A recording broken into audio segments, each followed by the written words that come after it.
السلام علیکم ورحمۃ اللہ وبرکاتہ۔ حقوق العباد میں سب سے مقدم حق والدین کا ہے، اور یہ اتنا اہم حق ہے کہ اللہ تعالیٰ نے اپنے حق عبادت کے بعد جس حق کا ذکر کیا وہ والدین کا حق ہے۔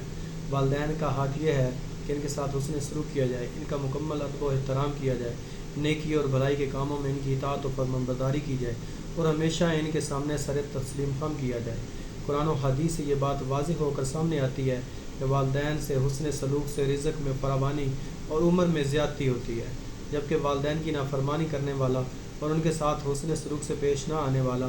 اللہ کی رحمت سے دور ہو جاتا ہے اور بالآخر جہنم کا ایندھن بن جاتا ہے۔ اللہ تعالیٰ کی عبادت و اطاعت کے ساتھ والدین سے حسن سلوک نہ کرنے والے سے اللہ تعالیٰ ناراض ہو جاتے ہیں، اور یہ ناراضگی اس کی دنیا اور آخرت دونوں برباد کر دیتی ہے۔ اس لیے یہ انتہائی ضروری ہے کہ ہم والدین کے حقوق کا پورا خیال رکھیں۔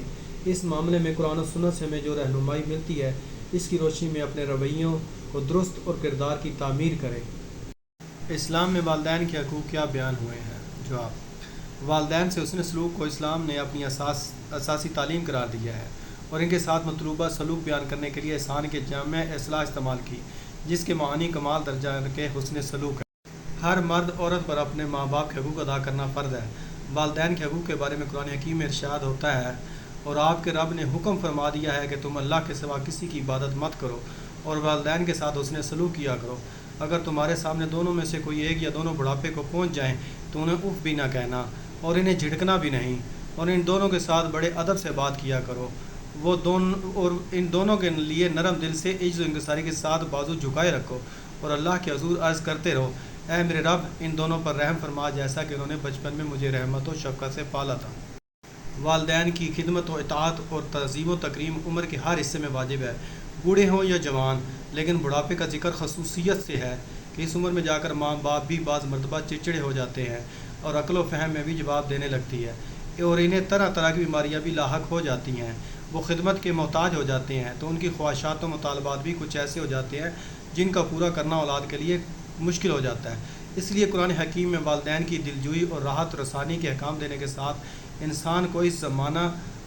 طفولیت یعنی بچپن کا زمانہ یاد دلایا ہے کہ کس وقت تم بھی اپنے والدین کے اس سے زیادہ محتاج تھے جس قدر آج وہ تمہارے محتاج ہیں۔ تو جس طرح انہوں نے اپنی راحت و خواہشات کو اس وقت تم پر قربان کیا اور تمہاری بھی عقلی کی باتوں کو پیار کے ساتھ برداشت کیا، اب جب کہ ان پر محتاجی کا وقت آیا تو عقل و شرافت کا تقاضا ہے کہ ان کے ساتھ سابق احسان کا بدلہ ادا کرو۔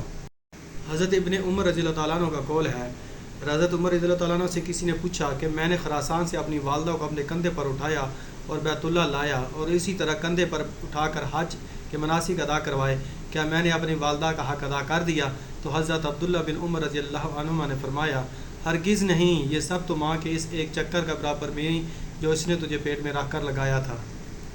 اللہ تعالیٰ نے والدین کے ساتھ حسن سلوک کا حکم دیا ہے، وَبِالْوَالِدَيْنِ إِحْسَانًا، یعنی ان کے ساتھ انتہائی تواضع، انکساری اور اکرام و احترام کے ساتھ پیش آئے،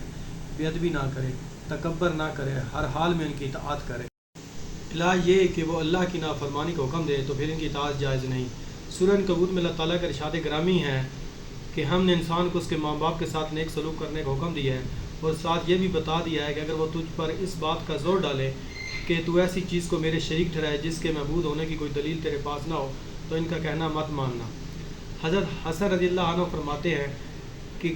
حضرت حسن رضی اللہ عنہ سے کسی نے دریافت فرمایا کہ ماں باپ کے ساتھ حسن سلوک کس طرح کیا جائے، تو انہوں نے فرمایا: تو ان پر اپنا مال خرچ کر، اور وہ تجھے جو حکم دیں اس حکم کی تعمیل کر، ہاں اگر گناہ کا حکم دے تو مت مان۔ حضرت علی رضی اللہ تعالیٰ عنہ نے فرمایا کہ اگر والدین کی بے ادبی میں اف سے کم درجہ ہوتا تو بھی اللہ جل شانہ سے حرام فرما دیتے۔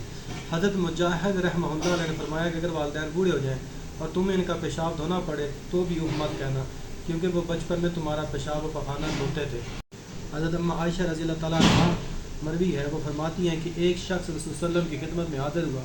اس کے ساتھ ایک بوڑھا آدمی بھی تھا۔ نبی کریم صلی اللہ علیہ وسلم نے پوچھا کہ یہ بوڑھا کون ہے؟ تو اس شخص نے جواب میں کہا کہ یہ میرا باپ ہے۔ آپ علیہ السلام نے فرمایا کہ ان کے آگے مت چلنا، مجلس میں ان سے پہلے مت بیٹھنا، اور ان کا نام لے کر مت پکارنا، اور ان کو گالی مت دینا۔ بڑھاپے میں جب والدین کو کوئی بات ناگوار گزرے تو ان سے کیسے گفتگو کی جائے، اس کے بارے میں اللہ تعالیٰ نے فرمایا: ان سے خوب ادب سے بات کرنا، اچھی بات کرنا، لب و لہجہ میں نرمی اور الفاظ میں توقیر و تکریم کا خاص خیال رکھنا۔ قول کریم کے بارے میں حضرت سعید بن مسیب رحمہ اللہ علیہ نے فرمایا: فتاکار اور زر خرید غلام سخت مزاج اور تش روی آقا سے جس طرح بات کرتا ہے اسی طرح بات کرنا قول کریم ہے۔ آگے فرمایا ان کے سامنے شفقت کے ساتھ انکساری سے جھکے رہنا۔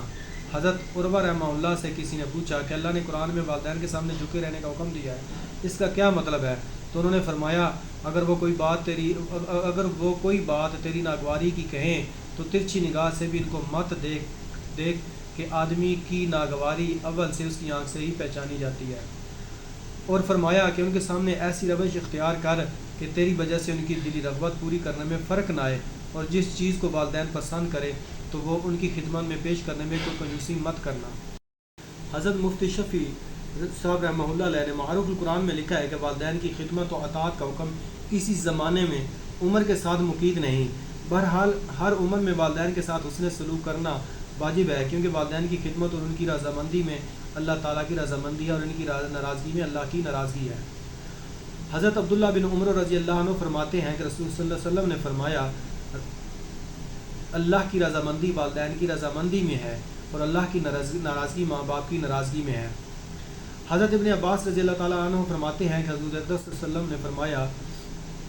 جس شخص نے اس حال میں صبح کی کہ وہ اپنے والدین کے حقوق کی ادائیگی کے بارے میں اللہ کا فرمانبردار رہا تو اس کے لیے جنت کے 2 دروازے کھلے ہوتے ہیں، اور اگر والدین میں سے ایک زندہ ہو اور اس کے ساتھ اس نے سلوک کرے تو جنت کا ایک دروازہ کھلا رہتا ہے، اور جس نے اپنے والدین کے حقوق کی ادائیگی میں اللہ کی نافرمانی کی، اس کے بتائے ہوئے احکامات کے مطابق اس نے سلوک نہ کیا تو اس کے لیے جہنم کے 2 دروازے کھلے رہتے ہیں، اور اگر والدین میں سے ایک زندہ ہو اور اس کے ساتھ بدسلوکی کرے تو جہنم کا ایک دروازہ کھلا رہتا ہے۔ کسی نے پوچھا کہ اے اللہ کے نبی اگرچہ ماں باپ نے اس پر ظلم بھی کیا ہو؟ تو آپ صلی اللہ علیہ وسلم نے 3 دفعہ فرمایا اگرچہ والدین نے ظلم بھی کیا ہو۔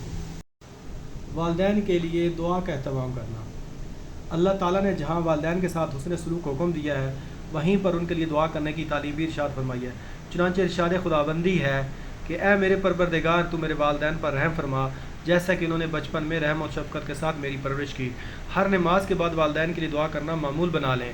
وہ 2 بہت آسان دعائیں ہیں جن کی تعلیم خود اللہ جل شانہ نے قرآن کریم میں دی ہے، ایک ماں قبل والی اور دوسری یہ ربنا اغفر لی ولوالدی وللمؤمنین یوم یقوم الحساب، یعنی اے میرے پروردگار روز حساب تو میرے والدین کے اور تمام ایمان والوں کی بخشش فرما۔ حضرت سفیان بن عیینہ رحمہ اللہ علیہ نے فرمایا جس نے 5 وقت کی نماز کی ادائیگی کا اہتمام کیا تو گویا اس نے اللہ کا شکر ادا کیا، اور جس نے 5 نمازوں کے بعد والدین کے لیے دعائے خیر کی تو گویا اس نے والدین کا شکر ادا کیا۔ اولاد کی دعا سے والدین کے درجات بلند ہوتے ہیں۔ حضرت عمرو بن میمون سے روایت ہے کہ حضرت موسیٰ علیہ السلام اللہ کی ملاقات کے لیے گئے تو وہاں عرش کے سائے تلے ایک شخص کو دیکھا اور اس کی حالت اتنی اچھی تھی کہ خود موسیٰ علیہ السلام کو اس آدمی پر رشک آیا۔ تو موسیٰ علیہ السلام نے اللہ تعالیٰ سے اس آدمی کے بارے میں پوچھا کہ اللہ تیرا یہ بندہ کون ہے؟ اللہ تعالیٰ نے فرمایا یہ شخص 3 کام کرتا تھا، جو چیزیں میں نے اپنے فضل و کرم سے لوگوں کو نعمتیں عطا کی ہیں ان پر حسد نہیں کرتا تھا، والدین کی نافرمانی نہیں کرتا تھا اور چغل خوری نہیں کرتا تھا۔ رزق میں اضافہ۔ والدین کے ساتھ حسن سلوک رزق و عمر میں اضافے کا سبب ہے۔ حضرت انس رضی اللہ عنہ فرماتے ہیں کہ حضور اقدس صلی اللہ علیہ وسلم نے فرمایا جو شخص یہ چاہتا ہے کہ اللہ اس کی عمر دراز کر دے اور رزق میں اضافہ فرمائے تو اسے چاہیے کہ وہ اپنے والدین کے ساتھ بھلائی کا معاملہ کرے اور رشتہ داروں کے ساتھ صلہ رحمی کرے۔ ایک حدیث میں حضور اقدس صلی اللہ علیہ وسلم نے فرمایا تم اپنے والدین کے ساتھ حسن سلوک کرو، تمہاری اولاد تمہارے ساتھ حسن سلوک کرے گی۔ موت کے بعد والدین سے حسن سلوک کا طریقہ۔ موت کے بعد والدین سے حسن سلوک کا طریقہ۔ والدین یا ان میں سے کوئی ایک فوت ہو جائیں اور زندگی میں ان کے ساتھ حسن سلوک میں کوتاہی ہوئی ہو تو اس کے تدارک کا طریقہ حضور اقدس صلی اللہ علیہ وسلم نے سکھایا۔ حضرت ابو اسید رضی اللہ عنہ کہتے ہیں کہ ہم حضور اقدس صلی اللہ علیہ وسلم کی خدمت میں بیٹھے تھے کہ ایک آدمی آیا اور عرض کیا کہ ماں باپ کی وفات کے بعد کوئی چیز ایسی ہے جس کے ذریعے ان سے حسن سلوک کروں؟ تو آپ صلی اللہ علیہ وسلم نے فرمایا ہاں، ان کے لیے رحمت کی دعا کرنا، ان کے لیے مغفرت کی دعا کرنا، ان کے بعد ان کی وصیت کو نافذ کرنا اور اس صلہ رحمی کو نبھانا جو صرف ماں باپ کے تعلق کی وجہ سے ہو، ان کے دوستوں کا اکرام کرنا۔ حضرت ابو بردہ رضی اللہ عنہ جب مدینہ تشریف لائے تو حضرت ابن عمر رضی اللہ عنہ ان سے ملنے کے لیے آئے اور پوچھا تمہیں معلوم ہے کہ میں تمہارے پاس کیوں آیا؟ انہوں نے کہا نہیں۔ فرمایا میں نے حضور صلی اللہ علیہ وسلم سے سنا کہ یعنی جو چاہتا ہے کہ وہ اپنے ماں باپ کے ساتھ قبر میں صلہ رحمی کرے تو اس کو چاہیے کہ ان کے بعد ان کے دوستوں کے ساتھ اچھا سلوک کرے۔ میرے والد عمر رضی اللہ عنہ اور تمہارے والد کے درمیان دوستی تھی، میں نے چاہا کہ میں اسے نبھاؤں، اس لیے تم سے ملنے آیا۔ آخر میں گزارش ہے کہ جن کے والدین یا دونوں ان میں سے کوئی ایک باحیات ہوں تو ان کو اللہ کی بہت بڑی نعمت سمجھ کر ان کی فرمانبرداری کرے، ان کے ساتھ حسن سلوک کرے جتنا ہو سکے، ان کی خدمت کرے اور ان کے حقوق ادا کرنے کی بھرپور کوشش کرے۔ اور جن کے والدین دونوں یا ان میں سے کوئی ایک اس دنیا سے رخصت ہو گئے ہیں تو ان کے ساتھ اب حسن سلوک یہ ہے کہ ان کی وصیت کو نافذ کرے، ان کے ذمے کوئی قرضہ ہو تو اسے ادا کرے، شرع حصص کے مطابق میراث کو تقسیم کرے، خود دینی تعلیم حاصل کرے اور اس پر عمل کرے، اور ان کے لیے دعا کرے، اللہ سے ان کے لیے رحمت و مغفرت طلب کرے، ان کی طرف سے صدقہ کرے، ان کی طرف سے نفلی حج و عمرہ کرے، کہیں کنواں کھدوائے یا لوگوں کے پینے کے پانی کا اہتمام کرے،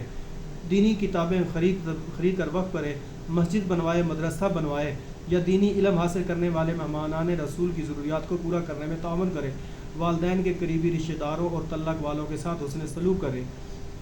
نفلی اعمال کر کے ان کے لیے احصال ثواب کرے، اپنے علاقہ، ملک اور دنیا میں مظلوم مسلمانوں کی حالت ظاہر کو مد نظر رکھتے ہوئے اپنے مال کے ساتھ ان کی خبر گیری کرے۔ اللہ تعالیٰ تمام اہل ایمان کو اپنے والدین کے ساتھ حسن سلوک کرنے کی توفیق سے نوازے، آمین ثم آمین۔